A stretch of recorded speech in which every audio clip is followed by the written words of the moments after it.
Hello everyone, welcome back to the channel. Today I'm bringing you another one of my brand new comics hauls. This is the series where every week I show you guys whatever I picked up at the comic store every Wednesday when new comics come out.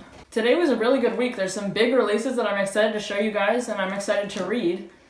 I also got a cool collection from Boom Studios that I'll be showing you guys at the end of this video. As always, let's pull the comics out of the bag. We've got a nice stack of books there. And now we've got to get the bag out of the way.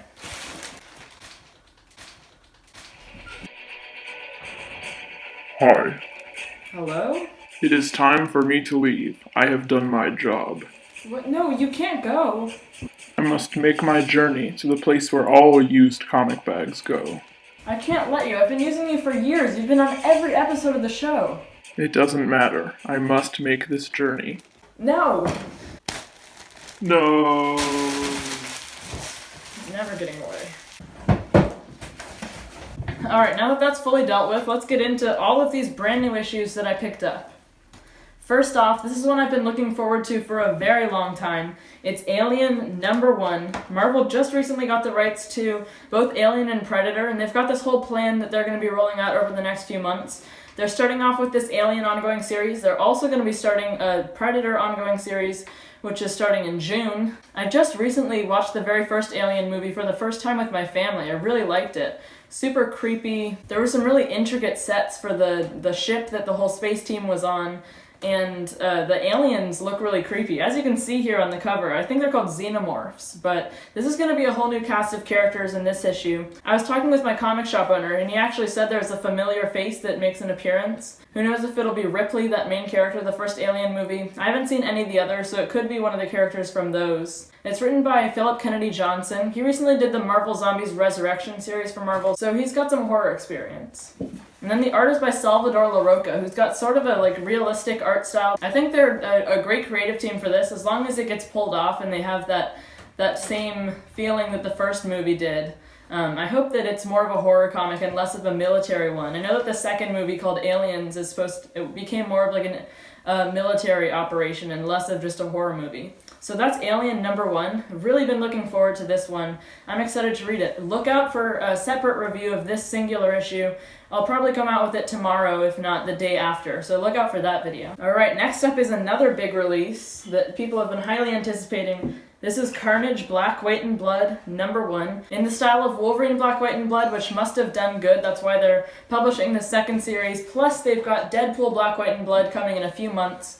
They're really expanding on this idea. So basically, the Black, White, and Blood issues so far from Marvel have been these anthology comics where there's 3 different 10-page stories in each issue, and the rule is that it has to be fully in black and white except for little splashes of red, mostly for blood as the title would suggest, but some of the artists have found cool ways to incorporate red into other things, like just the feeling of a room. They can make the walls red and you'll know that something's about to go down. Things like that. So this is Carnage. It should be a pretty bloody comic. Wolverine was already brutal enough, but Carnage is as violent as Marvel will get. And we've got 3 different stories in this issue. One is by Teenie Howard and Ken Lashley. And then there's a second one which is written by Benjamin Percy with art by Sarah Pichelli. And then there's also a story in the back written by Al Ewing with art by John McCree. That one's supposed to be sort of a choose-your-own-adventure story, so I'm excited to try that out and go through all the different scenarios. So it's just a fun little anthology series. Alright, now on to sort of an end of a series. This is Guardians of the Galaxy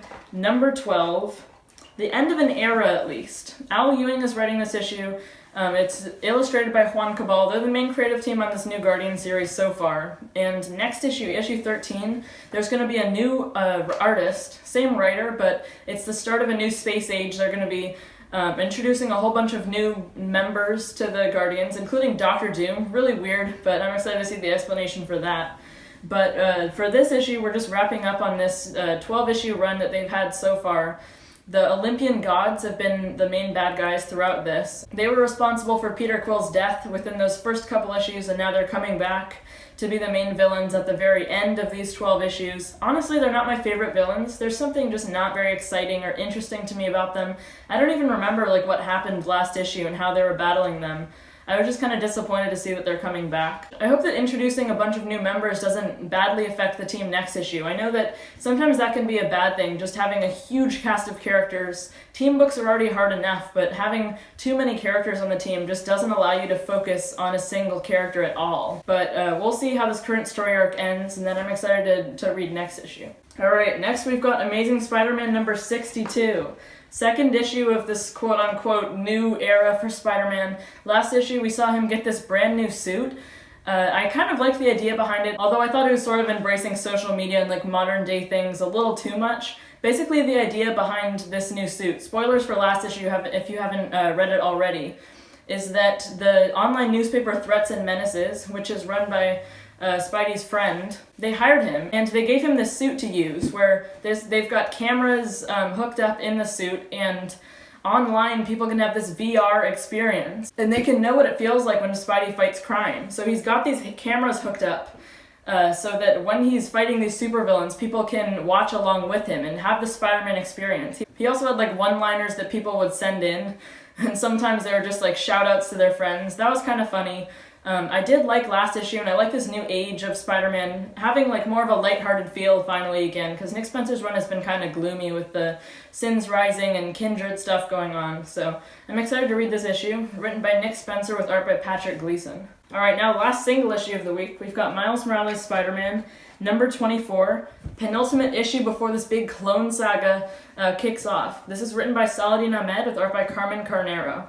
Probably sort of a one-shot issue is what I'm expecting, because this is leading into the big story arc that they're kicking off next issue with the 25th oversized issue. So last issue we got the King in Black tie-in, and it honestly left off at kind of a cliffhanger. I'm surprised that this issue they're just going back to regular Miles without any King in Black going on, because at the end of last issue, we saw Miles and Ms. Marvel just totally still in the middle of the chaos of King in Black, all the symbiote dragons flying around.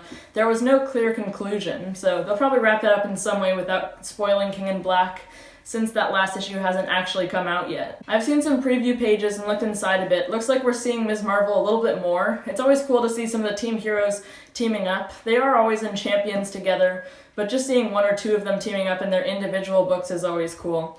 Plus, Saladin Ahmed wrote Ms. Marvel for a long time. I think his run just ended, so he has some good experience with both of these characters. And then next issue, they're starting their Clone Saga repeat. Who knows what's going to happen in that story arc. I guess I'm curious to see, but this should be a nice little one-shot issue. Alright, now for that collection I was telling you guys about. I'm excited to show this. This is We Only Find Them When They're Dead, Volume 1 from Boom Studios. Let's see if I can get this to fit on this stand without crumbling it. That's a really nice cover by Simone DeMeo there. So this is written by Al Ewing with art by Simone DeMeo. Boom Studios Comics, so they're a smaller publisher, kind of on the same level as like Image Comics, but not as big as Marvel and DC, the big two. This series, basically the synopsis is that it centers around this space team, and their job is to find these dead gods, which they find floating around in space. From different planets, these gods that people on those planets have worshipped, I guess, that have passed away. It kind of reminds me of Jason Aaron's run of Thor when Gore the God Busher was going around murdering all of these gods that weren't supplying the people with what they needed. Basically, this team wants to find a god that's living. I don't know too much about the series yet because obviously I haven't read any of the issues, but I've heard good things about it, and I'll always read something by Al Ewing. He's been writing Immortal Hulk recently, which has been great.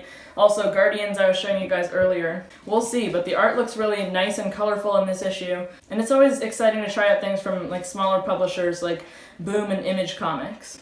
So that's We Only Find Them When They're Dead, Volume 1. Let me know what you think of this series down in the comments if you've been picking it up, just to let me know a little bit more about it before I dive into it. And then just an extra for the end here. This is the June Marvel Comics preview catalog. I always get these and like there's a checklist in the back so I can figure out which issues I'm planning on getting. They've got the previews for the Hellfire Gala, the Infinite Destinies, Heroes Reborn, all of the big events and all the single issues that they're gonna be putting out. So this will help me prepare for the future of comics. Alright, well that's every single one of the brand new comics that I got this week. I want to know what you guys got. Let me know in the comment section down below. I'll respond to any comments you guys leave. I'd like to talk to you guys about some of the new issues that came out this week. If you ended up enjoying this video, you can consider subscribing. It's a big red button right below this video.